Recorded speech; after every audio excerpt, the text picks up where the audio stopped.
ইসলামী রাষ্ট্রে যারা বসবাস করবে সবগুলি নিরাপদে বসবাস করার দেখাশোনার দায়িত্ব এই রাষ্ট্রের সরকারের। সেই হিসাবে এখন এই রাষ্ট্র স্বাধীন, বাংলাদেশ জামাত ইসলামী রাষ্ট্রে আছে। আপনাদের জন্য আমাদের কেন্দ্র আমির কথা বলেছে যে যাতে তাদের কোনো ক্ষয়ক্ষতি না হয়, লুটতরাজ না হয়, এদের যেন কেউ করতে না পারে, সেই ব্যাপারে আপনারা সজাগ থাকবেন, তাদের সহযোগিতা করবেন। এবং মন্দিরে সে নিজেই বলেছে মন্দিরে আপনারা প্রয়োজন হলে পাহারা দেবেন, কেউ যেন কিছু না করতে পারে, হত্যা না করতে পারে বা না ভাঙতে পারে। এখন আপনি মন্দিরে ইবাদত করেন, আপনি যে কাজটা করেন, আপনার যে ধর্ম সে ধর্ম পালন করেন, ওইটা আমার ভাঙার অধিকার নেই। আমি যে ধর্ম পালন করি সেই ধর্মের ঘর আছে, ওটা ভাঙার অধিকার আপনার নেই, যদিও আপনি ওই রাষ্ট্রের ক্ষমতাবান হন না কেন।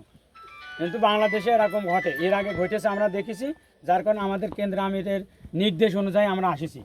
আপনারা আমাদের এই সহযোগিতা পাওয়ার জন্য আপনারা যদি সহযোগিতা চান, এখানে রামনগর আব্দুল আলিম ভাই আছে, আলিম ভাই প্লাস এই যে আমি তুফাইল আহমেদ, আমার অনেকে চেনে, তুফাইল আহমেদ ভাই থাকবে, আমার অনেকে চেনে, আমার নাম্বারে ফোন দেবেন, তাৎক্ষণিক আমরা চলে আসবো।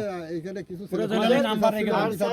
পুলিশের সাথে যোগাযোগ অলরেডি আছে, মানে ফোন দেওয়ার সাথে সাথে আমরা উপস্থিত। আমাদের জানাবেন, আমরা পাহারার ব্যবস্থা করব। এবং আমার গ্রামের ছেলেদের প্রতিহত করবো, যে কেউ যদি কোনো ধ্বংসমূলক বা আছে আগুন দিয়া বা কারোর ভাঙচুর করতে যায় তো ফোন দেবেন। আর যদি এমন কোনো ঘটনা ঘটে থাকে তাহলে আপনারা একটু ফুটেজ নেওয়ার চেষ্টা করবেন, যাতে কারা করছে এটা একটু